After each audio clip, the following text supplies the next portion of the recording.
اور یہ 100% سچی بات ہے. یعنی لوگوں کے لیے کہتے ہیں نا جی آؤٹ آف دی وے، اللہ تعالیٰ کے لیے تو کوئی چیز آؤٹ آف دی وے نہیں ہے نا، مگر ہے اسی طرح کہ جو نیک بنتا ہے دیکھنے سے پتہ چلتا ہے کہ جیسے کوئی غیبی قوت آؤٹ آف دی وے جا کے اس کی مدد کر رہی ہے، اس لیے کہ وہ اللہ کی سرپرستی میں آ چکا ہوتا ہے. ایسے اللہ تعالیٰ اپنے بندوں کی مدد فرماتے ہیں. ذرا اللہ سے دوستی لگا کے دیکھیں، اس کی سرپرستی میں آ کے دیکھیں، سمجھ پھر لگے گی کہ بندے کی زندگی کتنی سہانی ہو جاتی ہے. آج تو جس بندے کے کنٹیکٹ بڑے ہوں، واقف ہوں، کہتے ہیں جی اس کے بڑے لمبے ہاتھ ہیں، اور اللہ والوں کی تو حالت یہ کہ ان کے ہاتھ تو اللہ تعالیٰ کی جیب میں ہوتے ہیں. اللہ اپنے بندوں کی کیسے مدد کرتا ہے، ذرا ایک دو واقعات سن لیجئے. رابعہ بصریہ اللہ کی نیک بندی اپنے صومعے میں عبادت کرتے کرتے تھک گئیں تو سو گئیں. ایک چورا نکلا، اس نے دروازہ کھولا، اندر گھسا، کوئی اور چیز تو نہیں اسے نظر آئی مگر ایک چادر پڑی ہوئی تھی. اس نے کہا چلو چادر ہی لے چلتا ہوں.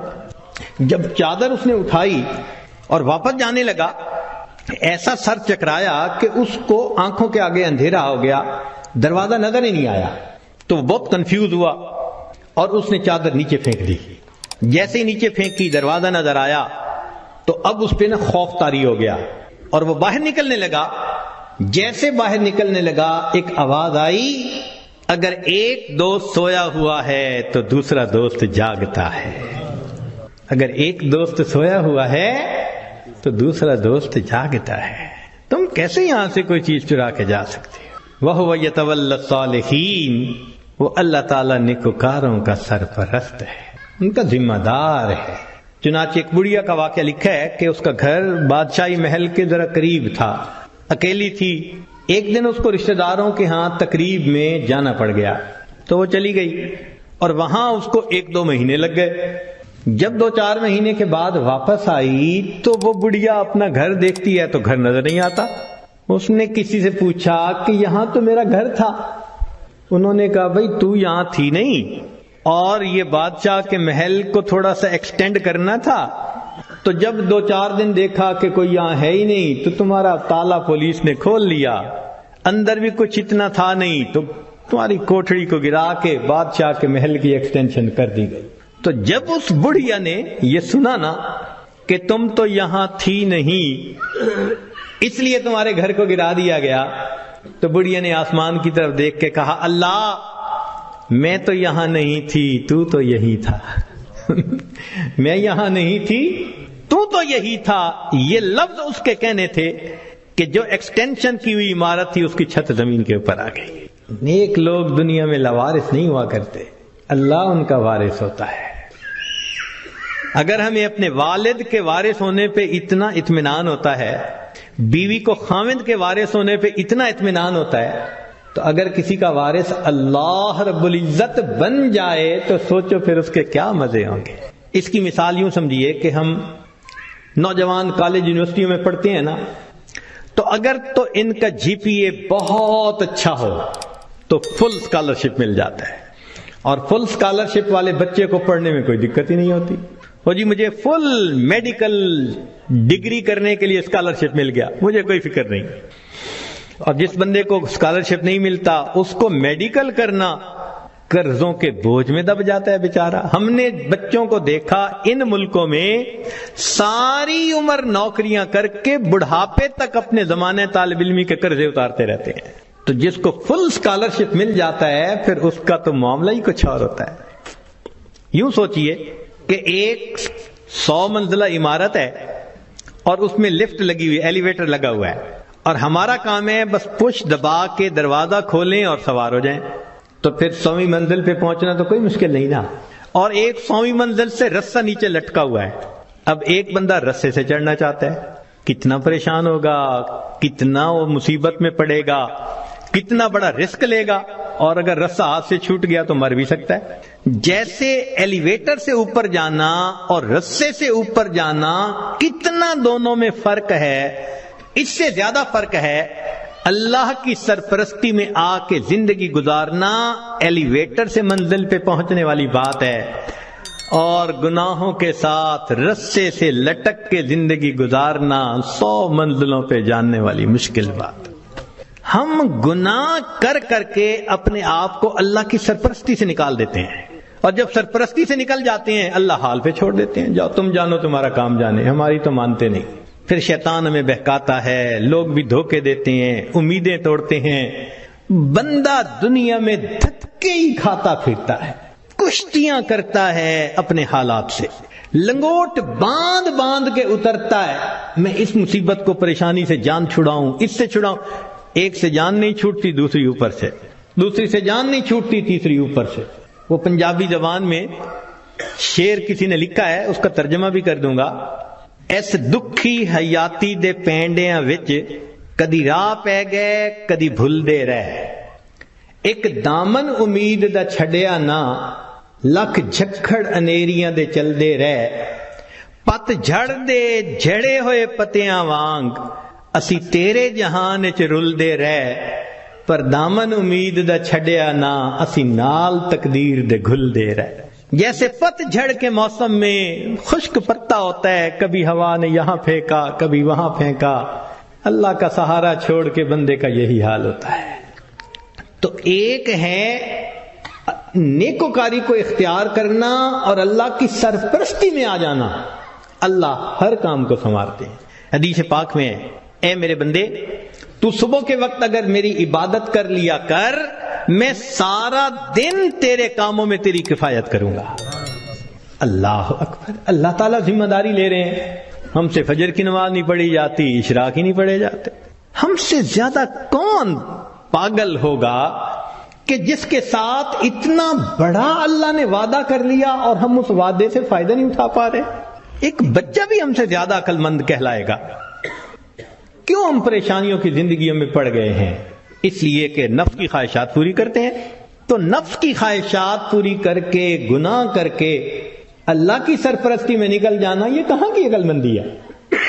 اور گناہوں کو کر کے کہاں کا سکون ملتا ہے؟ حضرت مفتی محمد شفیع رحمۃ اللہ علیہ فرمایا کرتے تھے کہ تم جتنا چاہو گناہ کرو، تم جتنا چاہو گناہ کرو، اگر اللہ نے تمہاری اسی زندگی کو دوزخ کی مانند نہ بنا دیا، تم میرا نام بدل دینا۔ اور واقعی ایسا ہوتا ہے، جو گناہوں کا استغفار اسی کو دیکھا، اجی مر جاتے تو اچھا تھا۔ اس کا مطلب اتنا تو پریشان ہے نا۔ دنیا کی زندگی ایسے ہوتی ہے جیسے جہنم میں ہوتا ہے وہ بندہ۔ تو گناہوں کے راستے پہ اطمینان نہیں ہے۔ اطمینان، سکون، کامیابیاں، سکھ اگر دیکھا تو وہ نیکی کے راستے پہ دیکھا ہے۔ وَهُوَ يَتَوَلَّى الصَّالِحِينَ، وہ اللہ تعالیٰ نیکوکاروں کا سرپرست ہے۔ اللہ تعالیٰ تو چاہتے ہیں میرے بندے تمہیں میں اتنا دوں کہ تم بس کرو، مگر میرے نعمتوں کا شکر ادا کرو۔ ہم نعمتیں لینے کو تو تیار ہیں، شکر کرنے کی فرصت نہیں، نماز پڑھنے کے لیے فرصت نہیں۔ اللہ نے فرمایا کہ تم غیر محرم سے نظر کی حفاظت کرو، میں عبادت میں لذت عطا کروں گا۔ نظر کی حفاظت نہیں ہوتی، دعائیں مانگتے ہیں اللہ نماز کی حضوری عطا فرما دے۔ بھئی نماز کی حضوری کیسے ملے گی جب اس کی شرط ہی پوری نہیں ہوئی؟ جب نگاہوں نے جھکنا ہی نہیں سیکھا تو نماز کی حضوری تو آؤٹ آف کوسچن ہے نا۔ پھر تو ہم سوچیں کہ ہم خود بخود پریشانیوں کے راستوں پہ چل رہے ہیں، کانٹوں کے راستوں پہ چل رہے ہیں اپنے نفس کی خواہشات کی وجہ سے۔ اللہ تعالیٰ اس لیے اپنے بعض بندوں کو خوب دیتا ہے، کیوں؟ کہ میرا شکر ادا کریں۔ شکر ادا نہیں کرتے، اللہ تعالیٰ لے لیتے ہیں۔ جو پروردگار دینا جانتا ہے وہ پروردگار لینا بھی جانتا ہے۔ پھر کہتے ہیں حضرت صاحب ایک وقت تھا مٹی کو ہاتھ لگاتے تھے سونا بن جاتی تھی، آج تو سونے کو بھی ہاتھ لگاتے ہیں تو مٹی ہو جاتا ہے۔ حالات بدل جاتے ہیں اس لیے کہ ان کے تقاضوں کو پورا نہیں کیا ہوا ہوتا۔ چنانچہ بنی اسرائیل کے 3 آدمی تھے، ان کا ایک واقعہ عجیب ہے، بڑا سبق آموز ہے۔ ان میں سے پہلے بندے کے پاس ایک آدمی آیا اور اس کو کہا بھئی تمہاری کوئی پریشانی؟ اس نے کہا پریشانی تو بہت ہے۔ کیا؟ اس نے کہا بھئی یہ پھل بہری ہے، یہ جو سفید داغ جسم پہ ہو جاتے ہیں، برس کا مریض ہوں میں، اور میری شکل اتنی بری ہو گئی ہے کہ میں نہ مسجد جا سکتا ہوں نہ کسی کے سامنے بیٹھ سکتا ہوں، لوگوں کو کراہت ہوتی ہے مجھ سے، اور لوگ مجھے نیچی نظر سے دیکھتے ہیں، کم نظر سے دیکھتے ہیں۔ تو ایک تو میری یہ پریشانی ہے کہ برس کی بیماری ختم ہو جائے، اور دوسرا رزق کی بھی بڑی تنگی ہے۔ اس نے دعا دی اللہ اس کی بیماری کو دور کر دے اور اس کا رزق وسیع کر دے۔ اللہ تعالیٰ نے اس کی بیماری بھی دور کر دی اور اس کو ایک گائے عطا فرمائی، اونٹنی عطا فرمائی، اور اونٹنی کی نسل اتنی بڑھی کہ وہ تھوڑے عرصے میں ہزاروں اونٹوں کا مالک بن گیا، بڑا ملٹائی ملینر ہو گیا۔ وہ بندہ دوسرے کے پاس گیا، اس سے کہا بھائی آپ کی کوئی پریشانی؟ اس نے کہا جی سر پہ بال نہیں ہے، گنجا ہوں اور جہاں بیٹھتا ہوں لوگ میرا مذاق اڑاتے ہیں، اور دوسرا یہ کہ کاروبار بھی میرا نہیں چلتا، تو رزق کی بھی پریشانی ہے۔ اس نے دعا دے دی اللہ اس کے بیماری کو بھی دور کر دے، اس کو رزق میں بھی برکت دے دے۔ اللہ کی شان کہ اس کے سر پہ خوبصورت بال بھی اگائے، اور اس کو ایک گائے ملی اور گائے کی نسل اتنی بڑھی کہ وہ تھوڑے دنوں میں سینکڑوں گایوں کا مالک، امیر آدمی بن گیا۔ پھر وہ بندہ تیسرے کے پاس گیا، وہ آنکھوں سے اندھا تھا، بھئی آپ کی کوئی پریشانی؟ اس نے کہا جی کہ میری پریشانی تو یہ ہے کہ میری بینائی نہیں ہے، لوگوں کے لیے تو فقط رات کو اندھیرا ہوتا ہے اور میرے لیے تو دن کی روشنی میں بھی اندھیرا ہے، اور دوسرا یہ کہ مجھے تو در در کے دھکے کھانے پڑتے ہیں، تو دعا کر دو کہ میرا رزق وسیع ہو جائے۔ اللہ نے اس کی بینائی بھی ٹھیک کر دی، اس کو بکری عطا کر دی، اور بکری اتنی نسل بڑھی وہ ہزاروں بکریوں کا مالک۔ یہ تینوں بندے اپنے وقت میں بنی اسرائیل کے بڑے امیر بندے کہلانے لگے، کروڑوں میں کھیلنے لگے۔ جب ان کی شہرت تھی، عزت تھی، مال و دولت کی ریل پیل تھی، تو اب پہلے کے پاس وہ بندہ آیا اور کہنے لگا کہ بھئی میں محتاج ہوں اور اللہ کے نام پہ آپ سے مانگنے کے لیے آیا ہوں، اللہ ہی نے آپ کو سب کچھ دیا ہے، آپ کے پاس تو کچھ نہیں تھا، تو پلیز آپ مجھے کچھ اللہ کے نام پہ دے دیں۔ اس کو بڑا غصہ آیا، انہوں نے کہا یہ تم نے کیسی بات کی ہے کہ تمہارے پاس کچھ نہیں تھا؟ میں تو شروع سے ایسا اور امیر اور یہ اور وہ، کوئی مفت کا کہیں سے پیسہ ملا ہے میاں؟ میں نے کمائی کی ہے، محنت سے کمایا ہے، فلاں کی ہے، خبردار جو تم نے ایسی بات کی کہ تمہارے پاس کچھ نہیں تھا۔ اس نے کہا بھئی مجھ سے خفا نہ ہو، بس آپ جیسے تھے اللہ آپ کو ویسا کر دے۔ یہ کہہ کے چلا گیا، اور وہی ہوا کہ برس کی بیماری بھی دوبارہ ہو گئی، اور ایسی بیماری پھیلی کہ جتنے اس کے اونٹ اونٹنیاں تھے ایک ایک کر کے بالآخر سارے مرتے گئے۔ وہ جہاں تھا وہیں پہنچ گیا، دوسرے کے پاس گیا، بھئی محتاج ہوں، اللہ نے آپ کو اتنا دیا ہے، میں بھی آیا ہوں اللہ کے نام پہ لینے کے لیے، تو آپ دیں۔ ایک وقت تھا آپ کے پاس کچھ نہیں تھا، پھر اللہ نے آپ کو دیا، آج اتنا کچھ ہے۔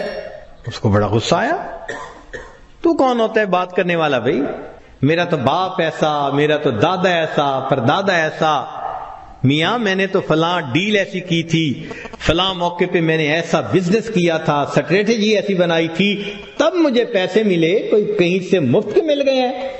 خبردار جو تو نے کوئی ایسی بات کی۔ اس نے کہا بھئی مجھ سے خفا نہ ہو، اچھا آپ جیسا تھے اللہ آپ کو ویسا کر دے۔ یہ کہہ کے چلا گیا، نتیجہ یہ کہ سر کے بال بھی اس کے ختم، اور جتنی گائیں تھیں وہ ساری کی ساری بالآخر مر گئی، جہاں تھا وہیں پہنچ گیا۔ پھر یہ تیسرے کے پاس گیا، اس کو جا کے کہا کہ بھئی محتاج ہوں، فقیر ہوں، اللہ کے نام پہ مانگنے آیا ہوں، جس اللہ نے آپ کو دیا، آپ کے پاس تو کچھ نہیں تھا، آج اتنا کچھ اللہ نے دیا ہے تو بھئی مجھے بھی دے دیں۔ جب اس نے یہ بات کہی تو سننے والے بندے کی آنکھوں میں آنسو آ گئے۔ اس نے کہا تم نے بالکل سچ کہا، میں اندھا تھا، در در کے دھکے کھاتا تھا، لوگوں سے بھیک مانگتا تھا، کوئی خدا کا بندہ آیا، اس نے مجھے دعا دی تو اللہ نے میری بینائی بھی ٹھیک کر دی، اور مجھے ایک بکری رب نے دی تھی، پھر اس ایک بکری میں اللہ نے برکت ڈال دی۔ آج تو میاں دو پہاڑوں کے درمیان جتنی بکریاں پھر رہی ہیں یہ ساری میری ہیں، تم آج اللہ کے نام پہ مانگنے آئے ہو، جتنی بکریاں دل چاہتا ہے اس وادی میں سے تم لے کے چلے جاؤ۔ جب اس نے یہ بات کہی تب اس مانگنے والے نے کہا کہ میں تو فرشتہ ہوں، اللہ تعالیٰ نے 3 بندوں کے پاس امتحان کے طور پر بھیجا تھا، 2 اپنی اوقات کو بھول گئے، تو نے اپنی اوقات کو یاد رکھا، اللہ تجھے تیرا رزق نصیب فرمائے یہ بندہ ساری زندگی امیر تر بندہ بن کر زندگی گزارتا رہا۔ دیتا تو اللہ ہی ہے نا ہر ایک کو، تو جب دیتا ہے تو پھر اس کا شکر گزار بندے بھی بنے۔ مگر ہم ناشکریاں کرتے ہیں، گناہ کرتے ہیں، جس وجہ سے پھر مصیبت کو دعوت دیتے ہیں۔ تو راستے زندگی گزارنے کے دو ہیں، ایک ہے نیکوکاری کا راستہ، ایک ہے بدکاری کا راستہ، منمانی کا راستہ۔ اگر آپ غور کریں تو آج کے دور میں منمانی کی زندگی گزارنے والے بہت زیادہ، اور ہر حال میں اللہ کی مان کے چلنے والے بہت تھوڑے۔ نتیجہ کیا ہے؟